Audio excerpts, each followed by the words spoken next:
All right, Joanna Connolly is here with Business in Vancouver. Good morning. Nice to see you. Morning, Steve. Now, we obviously showed the dollar there, and it continues to be in a slide. Has been that way for quite some time now. Yeah. So what's pushing the dollar downward?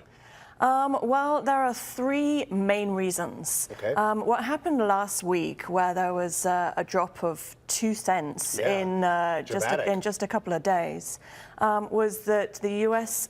Federal Bank chairman said that he was going to be easing off the economic stimulus bond buying program, which has been really sort of keeping the economy on life support. So they're going to be easing that off and seeing whether it can sort of breathe on its own.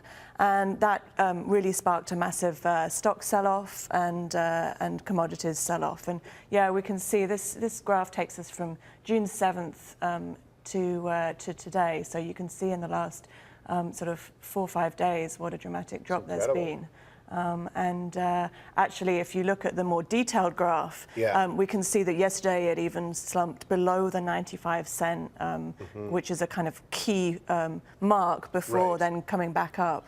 So the US news is one of the three main reasons. The other thing was on Friday it took an extra hit as well because of Canadian economic data, weaker than expected retail sales, and also lower than expected inflation figures. Okay.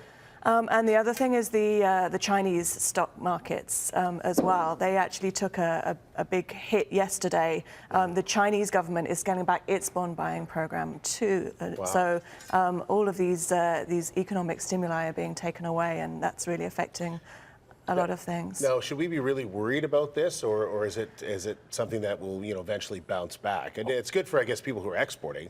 Yeah, it's good for exporters. It's good for retailers here because cross-border shoppers are less likely to go across the border because you're going to get less for your money. Right. So then that might mean that retail sales improve here, and that boosts the Loonie, and so this perpetual cycle carries on. However, the markets are really worried about the Canadian dollar. As the economic stimulus is eased off more and more, we could see it sliding further, not at the same kind of pace that we've seen over the past week, but I think quite likely to slide further through the end of the year. All right, well, we'll keep an eye on it. I know you will as well. If you want some more details, go to BIV.com.